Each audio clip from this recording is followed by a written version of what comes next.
think Montana Love is coming in. Shakur Stevenson wants to come in. Jermaine Ortiz. We're gonna hit up Erickson, Lubin, some of these guys. So we're just gonna bring in a plethora of fighters that are fast, quick, shifty southpaws. Tank, I'm probably just gonna go out there and try to outbox him and use my knowledge and IQ against him. So I can see Tank just outboxing him and making it real easy. Is there any way you could, any realistic or legitimate way? With a pair of 8-ounce gloves off Tank Davis, he's asleep. Because Tank can really punch. Like, I think I'd probably go as far as saying Jake Paul has once again grabbed headlines by making a claim that sent shockwaves through the boxing world. According to him, undefeated WBC lightweight champion Shakur Stevenson is stepping into his training camp to spar and help him get ready for the upcoming blockbuster clash against Gervonta Tank Davis. The revelation sounded too unexpected to be ignored. Paul explained that his plan for this fight included building an elite squad of southpaw sparring partners who could mimic the style and speed of Davis. Since Davis is smaller, fast, and fights as a southpaw, Paul needed training partners who could help him adapt to the unique challenge. That's when he mentioned names like Montana Love, Jermaine Ortiz, Erickson Lubin, and most shockingly, Shakur Stevenson. According to Paul, Stevenson himself wanted to spar with him, which left many fans stunned. Yeah, in terms of sparring, we got some great guys coming in. Some really experienced southpaws that are smaller. I think Montana Love is coming in. Shakur Stevenson wants to come in. Jermaine Ortiz. We're gonna hit up Erickson, Lubin, some of these guys. So we're just gonna bring in a plethora of fighters that are fast, quick, shifty southpaws. Paul insisted that the camp was full of experienced fighters, especially smaller southpaws who could prepare him for what to expect. His confidence in naming such a high-caliber group of sparring partners, with Stevenson's name included, only raised eyebrows further. But while Paul painted this picture of an elite lineup behind him, the reality is that Stevenson has never confirmed his involvement. His own perspective on the fight between Jake Paul and Tank Davis paints a completely different story. Excited to get back to camp and just knock this guy out and prove people wrong once again. Jake, what are you guys gonna agree on? Oh man, this is where we first wanted it in the first place. This is where it's all at. Miami's popping, better's here, so download better, and man, we're gonna run it up on November 14th. Shakur Stevenson has not been shy in expressing his thoughts on the upcoming showdown. From the very beginning, he has questioned the credibility of this fight, even mocking it as more of a money grab spectacle than a true test of boxing skill. In his eyes, the bout resembles a WWE style entertainment fight rather than a contest that should define legacies. Jake and Buddy, I feel like Buddy is a participate in the sport of boxing right now, and he just came off a draw his last fight. So if you're a real champion and top level guy that you say you are, which I think you are too, I think you're the truth. But if you're that guy and you just came off a draw, I think rematching will be the most competitive thing to do as an athlete. With the Jake Paul situation, is like, it's a money grab fight. So to me, it's like some WWE shit. Do you think it choked out? Like, I mean, okay, so When asked about his prediction, Stevenson has been firm and consistent. He believes there is no chance Jake Paul can overcome Tank Davis. Without hesitation, Stevenson has stated that Davis will win, and he doesn't think the outcome is even up for debate. Gotta go back to this, Core, the Tank and Jake. They saying it's an exhibition, but Jake has said that the reason why they deem it an exhibition because it won't get sanctioned because of the weight disparity, right? But they still gonna really fight. Do you feel they're gonna get into a real fight in there? Yeah. Like you think Tank is going to try to knock Jake out and vice versa? Yeah, I think they are. So how does that play out? Fuck them. Huh? I said fuck them. Both of them? Yeah, you can't give me a prediction on that? I feel you. I care about like boxing fights in the sport of boxing. No doubt. All right, so before you get out of here, what's one fight outside of yourself that you want to see in boxing. According to Stevenson, while Paul has size on his side, it won't make the difference many think it will. He argues that Tank Davis, with his boxing IQ, experience, and ring smarts, will outbox Paul and control the fight with ease. Stevenson has been very specific about his prediction. He sees Davis winning by decision. In his opinion, Tank isn't likely to knock Paul out because of the big size gap, but he believes Davis will make the fight look straightforward with his skill and control. I mean, size will play some part of the fight, but if I'm thinking like I'm Tank, I'm probably just gonna go out there and try to outbox him and use my knowledge and IQ against him. So I can see Tank just outboxing him and making it real easy. Is there any way you could, any realistic or legitimate way in your mind, you could see Jake Paul winning a fight against Tank? No. No way. Nope. Not a lot of people have talked about Jake and said he's got good power. Not even and I get anything could technically happen, but you don't even see a realistic shot where he could land one big punch, and Tank being so much smaller, he just can't handle the power. Nah, not at all. I think Tank is he's been boxing his whole life. He's been boxing since a kid, so I doubt like that's gonna be an issue or problem. I think Jake is good for where he's at. Stevenson has even doubled down on his take multiple times, repeating that he doesn't see a knockout happening, only a dominant performance by Davis across the rounds. Terrence, Floyd. Imagine that. Put me right next to them niggas. Wow. That's what I like. So I love all three that you just said. Imagine that when it's all said and done, you one of those four up top. Whew. that's what I want. That's what I like. Like that's what That's I'm what doing drives it for. you. While Stevenson respects Jake Paul for where he is in his career, he emphasizes that there are levels in boxing, and Paul simply hasn't reached the one where fighters like Davis operate. To him, Paul is still learning, still proving himself, and nowhere near the technical depth Tank Davis brings to the ring. Well, the next fight that's coming up is Tank Davis versus Jake Paul. Oh, this is such a circus.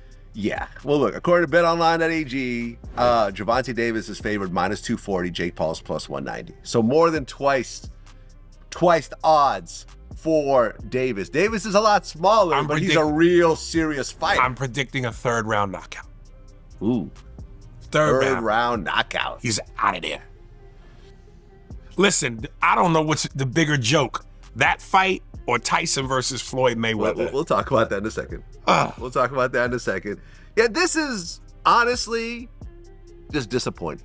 As a boxing fan, to just keep seeing these circuses happen over and over again. Stevenson has also added that his focus has always been on legacy fights, not the money-driven spectacles like Paul versus Davis. He has openly said that a fight such as Davis against Lamont Roach in a rematch would have been far more competitive and meaningful. For that reason, he has been critical of the entire event, calling it out as something that doesn't elevate the sport in any real way. At one time, it was always Tank in your mind who you wanted.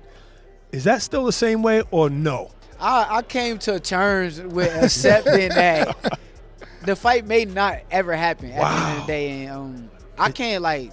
It is what it is. You was literally saying that fight's gonna happen, no matter what. It's too much money. Eventually, it's gonna happen. But what changed it now? You could tell he's not really like.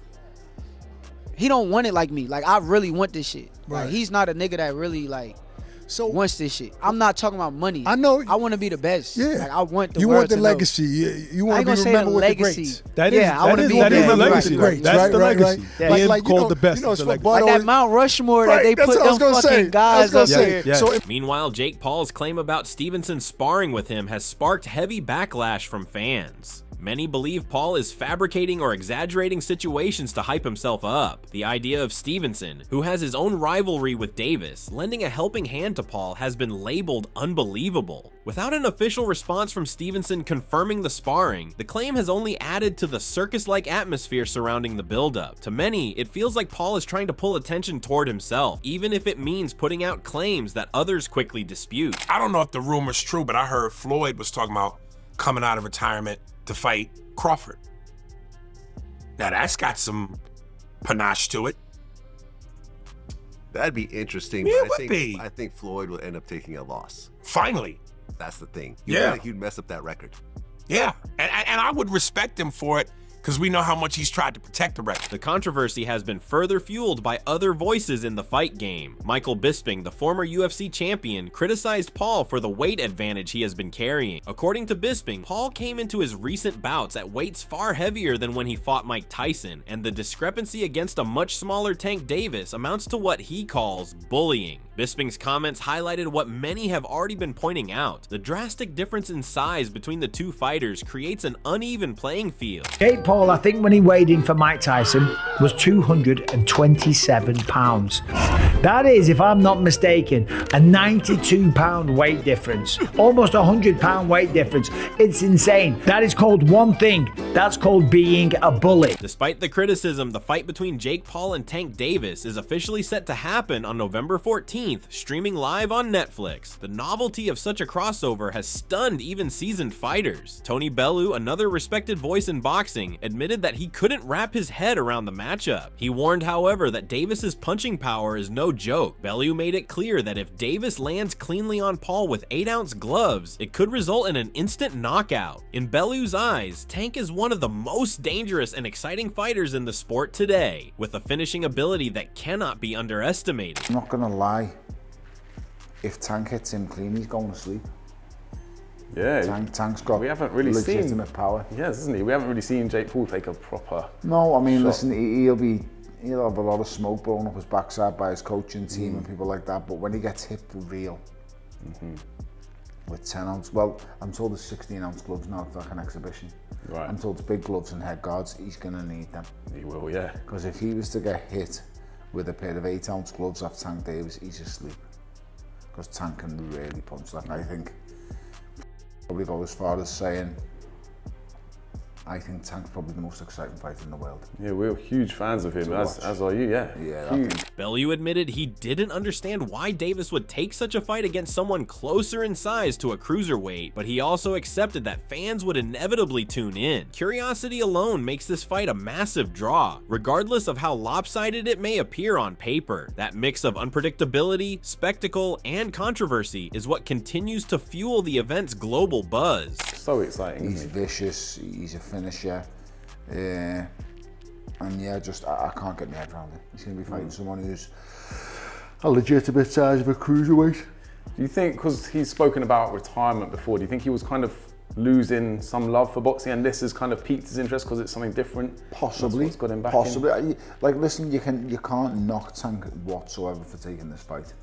He's been sat on the sidelines for quite a while now. He's not active, he's not busy. That means he's not earning. And when a fighter's not earning, how is he supposed to live? Yeah. And people are going to go, oh, well, he's a multi-millionaire already. Well, that's not going to last.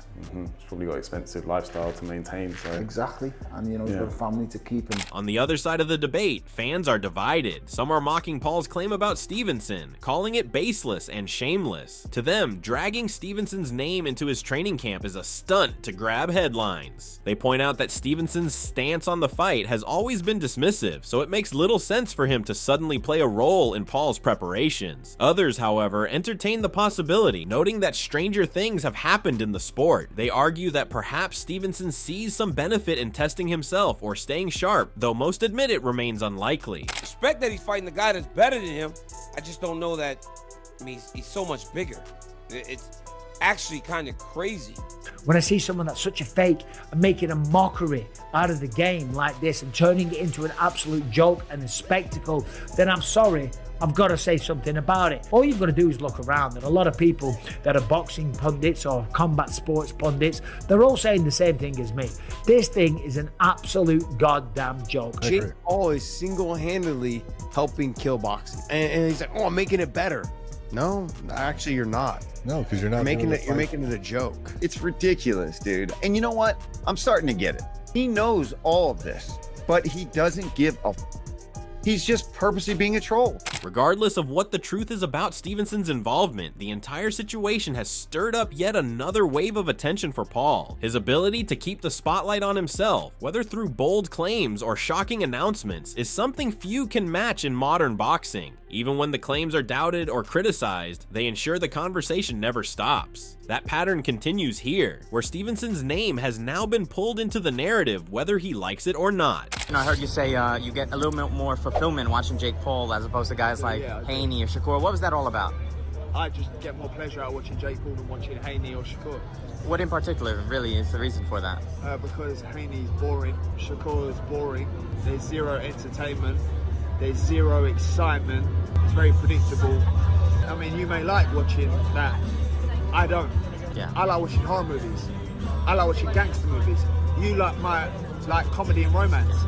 It's all objective to what you like and what I like. As the fight date draws closer, the questions only grow. Will Stevenson actually show up in Paul's camp, or will this be remembered as another exaggerated claim? Can Paul really prepare himself well enough against the speed and power of Davis, regardless of who his sparring partners are? And will the weight difference truly play a role in Paul's favor, or will Tank Davis's skill and power cut through the size gap as Stevenson predicts? Can you blame a man for taking that opportunity? Because this is prize fighting, right? It's about making money and securing your family.